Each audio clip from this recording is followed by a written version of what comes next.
Sampurasun para mitra, kalintang bingahna tiasa tepang deui dina acara Pani Ismanah di kanal YouTube YKB Bahasa Sunda. Sate acan urang Bandungan panglenyepan dinten ieu hayu urang neneda nyuhunkeun pingpinan Roh Suci. Nun ama nulinggi di sawarga abdi sadaya nyuhunkeun pingpinan Roh Suci kangge nuyun abdi sadaya dina ngalenyepan pangandika Gusti. Berkahan abdi sadaya supados tiasa ngaregepkeun sareng ngalarapkeunana dina kahirupan sadidinten. Paneda ieu disuhunkeun di lebet asmaning Gusti Yesus Kristus. Hatur nuhun Gusti. Amin.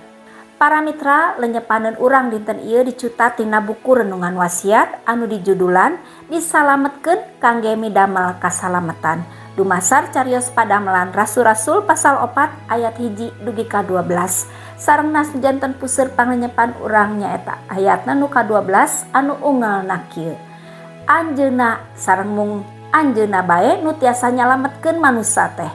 Di alam dunya teu aya deui manusa anu ku Allah dipaparin kawasa nyalametkeun mung Yesus Kristus.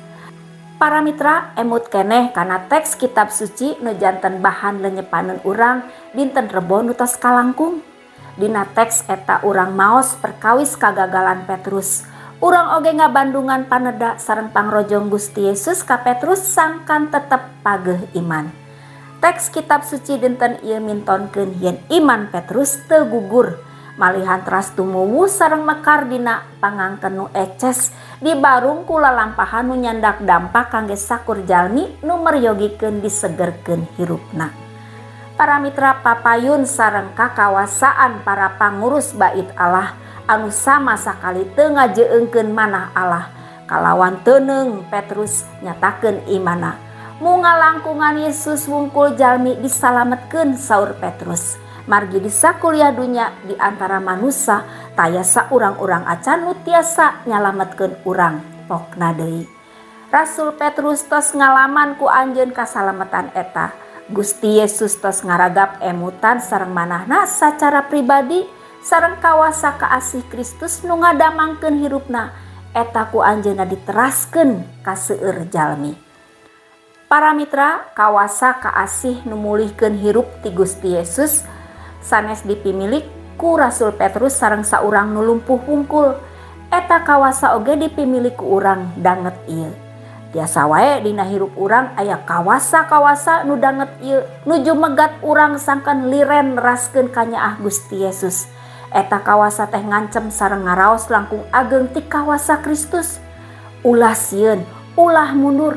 Roh Suci baris minuhan emutan sareng manah urang dugi ka urang tiasa teras tumuwuh sareng milampah dina iman. Hayu urang ngadoa. Gusti nu Maha Agung, Gusti nu Maha Kawasa, hatur nuhun kana panglenyepan dinten ieu nu ngaguar perkawis nugraha kasalamatan ti Gusti kangge abdi sadaya nu salajengna kedah diteraskeun ka seueur jalmi. Berkahan abdi sadaya supados tiasa ngalarapkeun pangandika Gusti dina kahirupan sadidinten. Paneda sareng pangdoa ieu disambat sareng disuhunkeun di lebet asmana Gusti Yesus Kristus. Hatur nuhun Gusti. Amin. Para mitra, rupina sakitu anu kapihatur panglenyepan dinten ieu, pamugi tiasa janten berkah kangge urang sadayana. Ulah hilap, subscribe, like sareng bagikeun kanu sanes. Margi ku cara kitu para mitra tos ulu biung dina ngamasurkeun Injil kasalametan sasarengan YKB. Gusti Yesus ngaberkahan. Cag heula.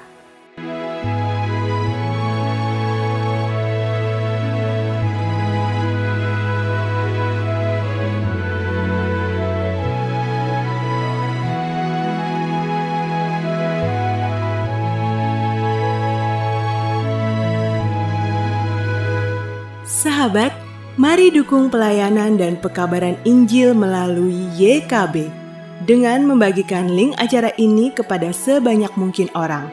Dukungan juga dapat saudara lakukan dengan mentransfer dukungan finansial ke rekening BCA ke nomor 450 305 2990 450 305 2990 atas nama Yayasan Komunikasi Bersama.